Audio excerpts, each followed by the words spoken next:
क्या कभी ऐसा महसूस हुआ है कि आपके अंदर कुछ और बनने की चाह थी, लेकिन दूसरों की उम्मीदों और बातों ने आपसे आपकी असली पहचान ही छीन ली?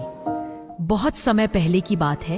एक सुंदर सा जंगल था, रंग बिरंगे फूलों से भरा, हरियाली से सजा। वही एक छोटा सा तोता रहता था। नाम था मीठू। बहुत प्यारा था और सबसे बड़ी बात, वो बहुत अच्छा बोलता था। लेकिन मीठू की एक अजीब आदत थी, वो बस दूसरों की नकल करता था। बंदर कुछ बोले तो वही दोहराता, हाथी चिढ़े तो वैसी ही आवाज निकाले। बिल्ली की म्याऊं से लेकर बाघ की दहाड़ तक मीठू सब बोल सकता था, सिवाय खुद के। धीरे धीरे जंगल के जानवर कहते, मीठू तू तो बस कॉपी मशीन है, तेरी अपनी कोई बात है भी? मीठू हंसता, पर अकेले में कुछ खाली महसूस करता। हर दिन किसी और की आवाज बोलते बोलते उसे अब अपनी आवाज याद नहीं थी। रातों में वो अक्सर पेड़ पर बैठकर खुद से पूछता, क्या मैं सिर्फ वो हूं जो सब बोलते हैं, या मेरे अंदर भी कोई मैं है जो कभी सुना नहीं गया?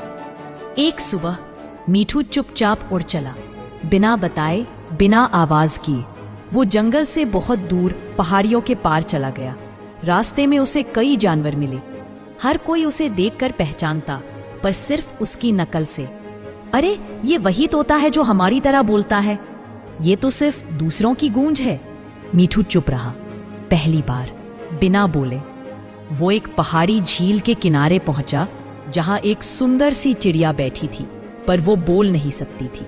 मीठू ने पूछा किसी और की आवाज में, तुम नहीं बोलती? चिड़िया मुस्कराई और अपनी पंखों से लहरों पर एक धुन बनाई, बिना शब्दों के। उस धुन में कुछ था, एक दर्द, एक सच्चाई, एक पहचान। मीठू की आंखें भर आईं। उसे पहली बार एहसास हुआ, जो चुप है वो भी बोलते हैं, पर दिल से। और शायद मेरी भी एक आवाज है जो न सुनी गई, न समझी गई। मीठू लौट आया, पर अब उसने किसी की नकल नहीं की। अब वो वही बोलता था जो उसके दिल से आता था। शब्द कम थे, पर भाव गहरे।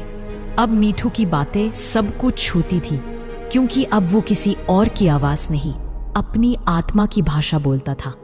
अगर आप हर समय दूसरों को दोहराते रहेंगे, तो एक दिन आप खुद को भूल जाएंगे।